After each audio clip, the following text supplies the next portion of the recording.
I was paid a healthy bounty for Ringo and Curly Bill, and realized there was real money to be made. That's why I went after Henry Plummer.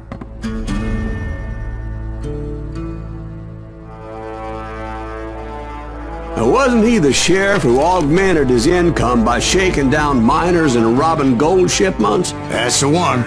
Oh yeah, I remember him. He ran that gang of thieving outlaws called the Innocents. So it's true that you went toe-to-toe with him? Indeed I did, son. Indeed I did.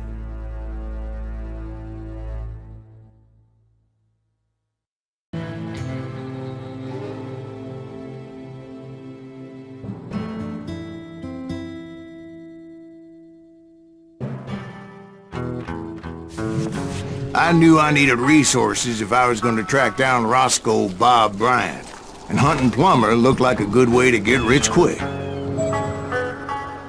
As the local vigilantes exposed him as the leader of the bandits, and put a generous price on his head.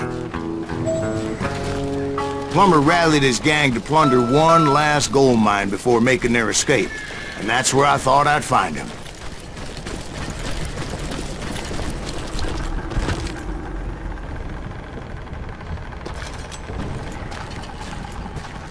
It makes me nervous standing so close to all these goddamn barrels of gunpowder. Why would you be nervous? No one has the cojones to come after us.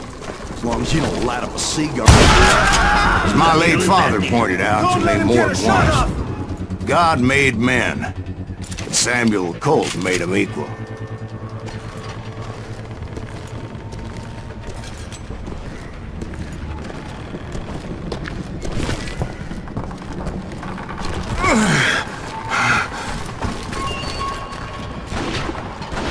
I'm done with you. That's it for you.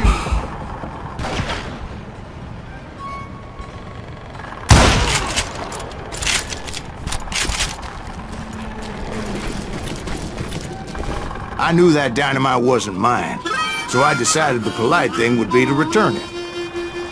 It was the biggest gold rush since Sutter's Mill in '48. Unfortunately, prospectors weren't the only ones drawn to those riches.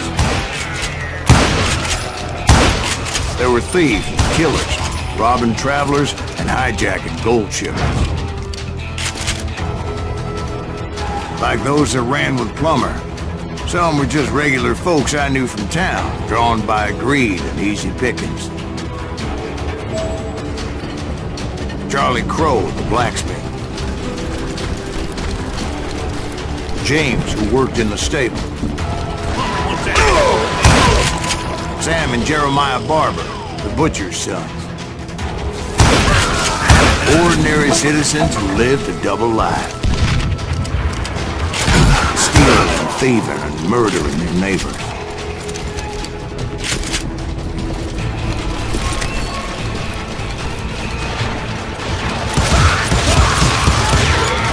The rest were veterans of the Civil War. Stone-cold killers trained on the bloody fields of Shiloh and Antietam. Plummer had a lot of men on his payroll. A hell of a lot. That son of a bitch pretended to protect the public with one hand while stealing them blind with the other. Dangerous, desperate individuals. I was outnumbered and in way over my head. But I was too damn stubborn and stupid to realize it. They must have thought I was touched. I thought I was some kind of hero. I finally made it past and headed on to meet my destiny. But first, I had something I needed to figure out. I had a few ideas on how to get into that mine, but once I made my decision, I knew there was no turning back.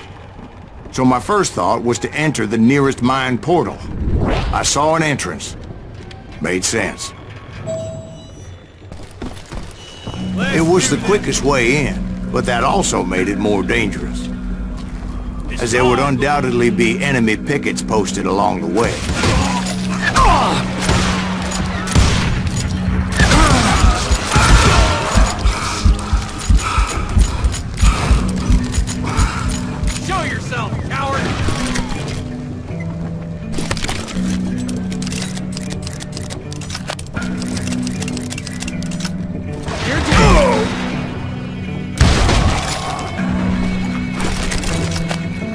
Besides, once you enter a mine like that, it's easy to get all turned around. And that confusing maze of corridors wouldn't even be the worst of it. Some of those shafts could be as deep as hell.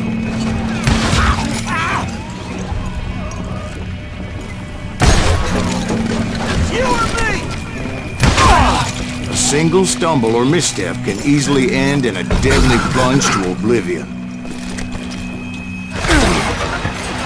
I will drop you down a mine shaft.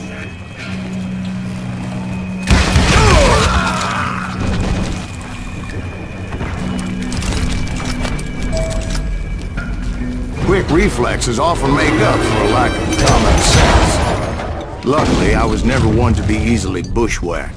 I would just need to be careful not to blow myself to kingdom come. Bullets!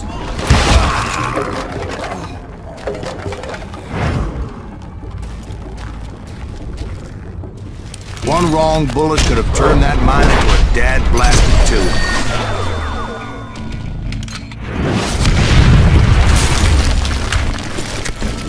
I freely admit that my plan of attack was not just moronic, but clearly insane.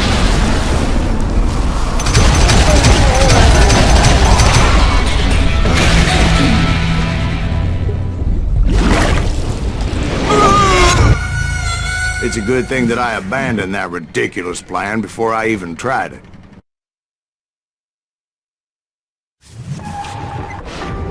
Instead, I spotted a ladder, way into the mine from the opposite side.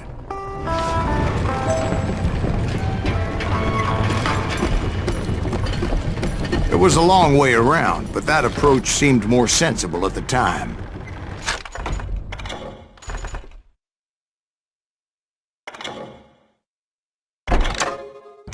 Of course, being I had a problem with heights, that scaffolding scared the bejesus out of me.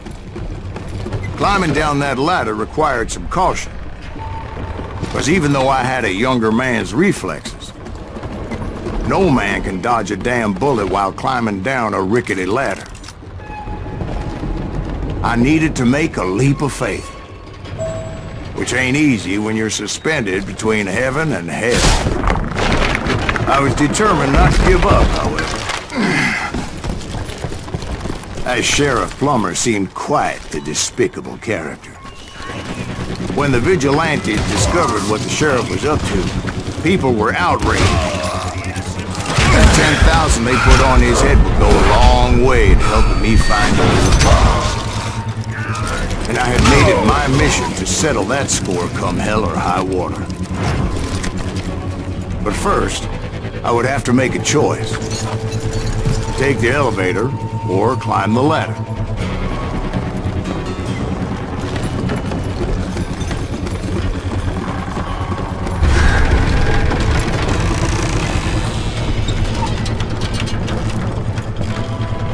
I wanted to use the element of surprise. Plus, I figured I could use the exercise. I was warmed up already, so what the hell?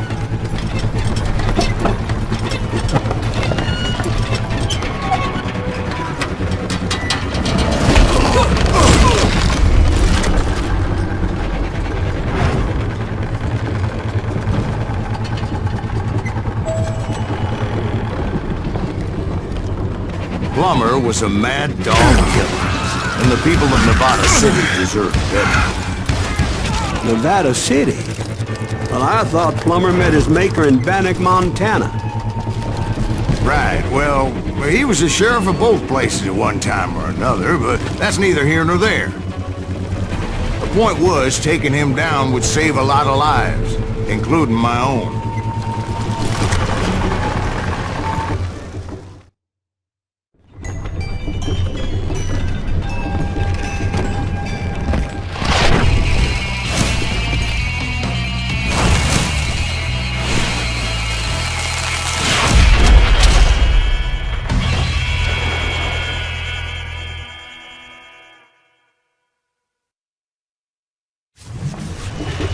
They're gonna bury you! Well, get on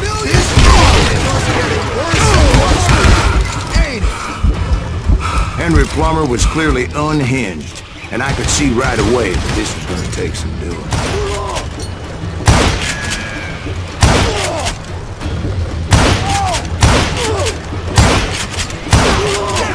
I need some help here!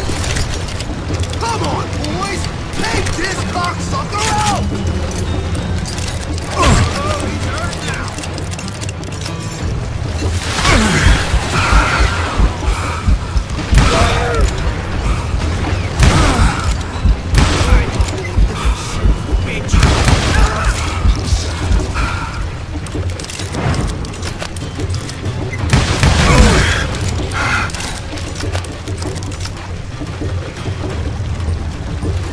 They're gonna need a dustpan to pick you up! Ow! Bastard! I do not deserve to die like this!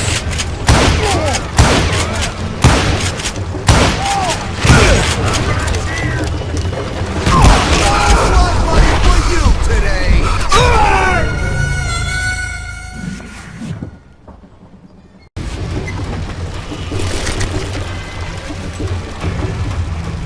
They're gonna want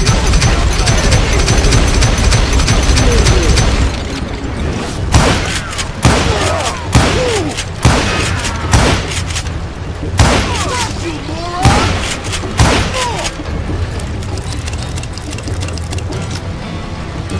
You ain't taking me!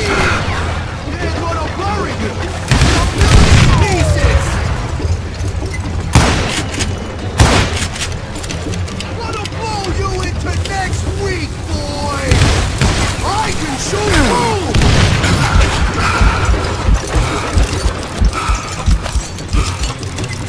They're gonna need a dustpan to pick you up!